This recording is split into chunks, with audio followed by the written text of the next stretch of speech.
It's Laura Eubanks of Design for Serenity with your succulent tip of the day. And it is summer, and I'm over at the neighbors because it is time to bring out the whip and the chair and go after this Plectranthus runamucus. Now, some of you back in the spring when I did the maintenance here were all for cutting it out and back to expose the beautiful Grenadiensis, but I felt like it still looked pretty good. It doesn't anymore. So I'm not going to get rid of the stuff, but I am going to cut it way, way, way, way back. Now, we're going to trim this. Oh my gosh. It is so potent. We are going to trim this like we would any traditional plant.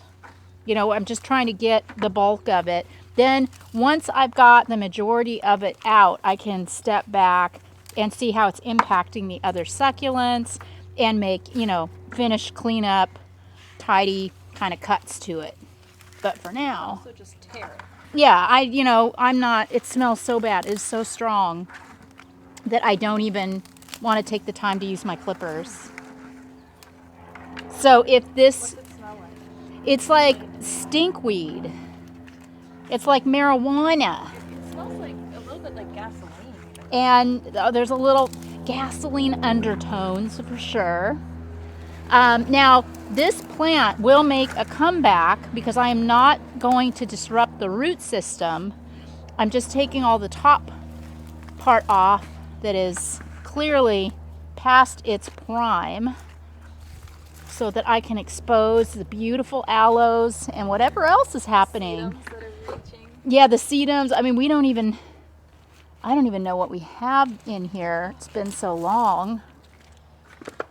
Yeah, so if the screen goes black, it means that Hannah has lost consciousness. So let's all keep a good thought that, oh dear. Let's all keep a good thought that doesn't happen, right? Okay. So what do you guys think already, right? It's starting to look better.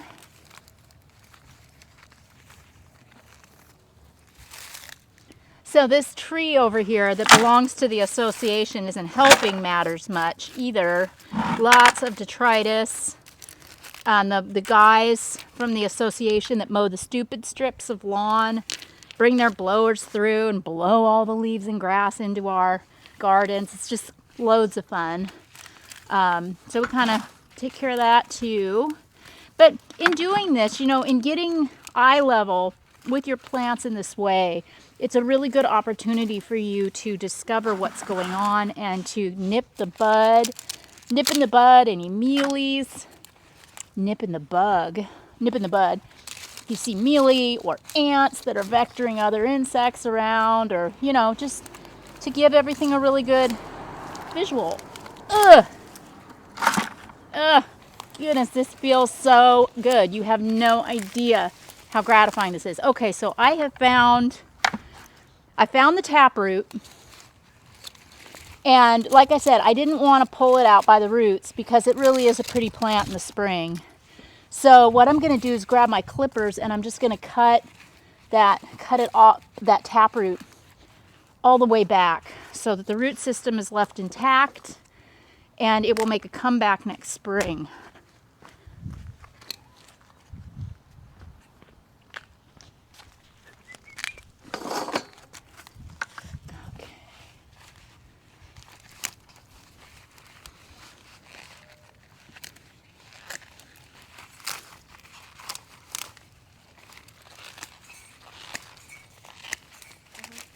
You know what? There's like 100 branches attached to this taproot, so F it. I am gonna take it out. Just not feeling it. Yeah, let's see that. Look at that. It's ugly. And too high maintenance. And so stinky. We also have another element of this in the garden. So it's not like we aren't going to have any Plectranthus. But I think that's a really important lesson too in garden design and maintenance and being a good steward of your garden is identifying when it's time to make a shift, you know, when it's time to change things up.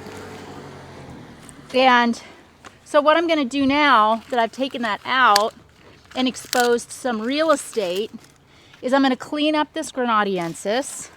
I'm going to take and move out these pebbles, clean all the detritus, reset the pebbles, and it's just going to look so tight and finished. You will see. You're going to love it. You know, about 3/4 of a bucket of detritus that I pulled just out of this area here. And now I'm going to put these pebbles back, because sometimes at the end of the day, it's easier, rather than trying to pick things out from between them, to just go ahead and pull them out, clean the area, and then reset your pebbles. It looks so fresh, so new, and so clean. It's a very, very, very rewarding process, if I do say so myself, and I do. How's that look, Han? Good. Look, see, I got a little wave going in there. These grenadiensis can breathe now, can't they? And the other plectranthus that I had in this garden, I just trimmed off all of the flowers because this one is more compact. It's got some interesting variegation in it. It's not overwhelming any other plant. It's the only thing that I have that's spilling over the wall to kind of soften this. And, you know, I'm not offended by it. So I did trim it away from the Saharas a little bit, but wanted to leave it. Another thing that I wanted to point out is this Crassula lemon and lime, and how beautifully stressed this plant is. I asked the homeowner when I did this little renovation at, I would say, 2.5, 3 months ago, I asked him not to water, that I would take care of it. And he has listened to me, and he has not. So this has not been watered for about 2.5 months. I'm going to go ahead and put a little bit of water on it today. But yeah, I just wanted to show you that sometimes the simplest things can make the biggest difference in a garden. This has been Laura Eubanks of Design for Serenity, reporting from the neighbors with your succulent tip of the day.